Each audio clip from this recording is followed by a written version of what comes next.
সালাম আলাইকুম। আনসাররা যে কাজগুলি করছে আজকে, এগুলা অন্তত কারো ইন্ধনে করছে। যা দেখেন গিয়া, হয়তো আওয়ামী লীগের কেউ ইন্ধন দিচ্ছে। এটা সুষ্ঠু বিচার হোক, যেহেতু ছাত্রদেরকে এইভাবে আহত করা হয়েছে।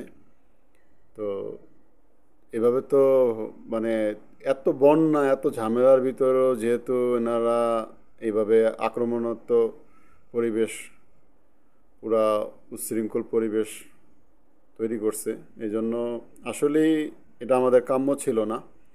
তো আশা করি এটার জন্য সূক্ষ্ম বিচার হইব, কেননা আজকে দেশে এত বড় বন্যা পরিস্থিতির ভিতরেও ওনারা যেহেতু এটা নিয়ে গ্যাঞ্জাম করছে, হয়তো এগুলি শিক্ষিত না, মূর্খের দল।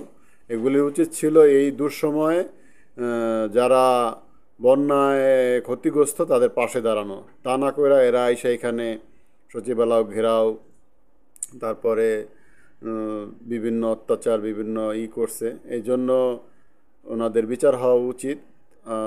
যদিও এটা বড় ইন্ধন আছে। আপনারা মনে করতেছেন দেশ স্বাধীন হয়েছে, আসলেই দেশ স্বাধীন হয় না। এখনও আওয়ামী লীগের বিভিন্ন কুকুরগুলি বিভিন্ন জায়গায় মুখ দিতেছে, বিভিন্নভাবে উস্কানি দিতেছে। তো অবশ্যই দেশের সবাই সাবধান থাকবেন।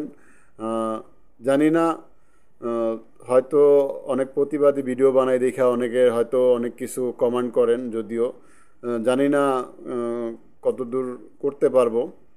আর এটা যেহেতু কাম্য দেশের নাগরিক হিসাবে প্রতিবাদী ভিডিও বানানোর জন্য, এই জন্য এগুলো করি। তো অনেকে হুমকি দুমকি অনেক কমেন্টে অনেক কিছু লেখে। যাই হোক, এগুলি তোয়াক্কা না করে ইনশাআল্লাহ প্রতিবাদ করব। এখন যেটা আনসাররা করছে এটা আমাদের কখনোই কাম্য ছিল না, কেননা আনসারদের এটা ঠিক হয় না। এরা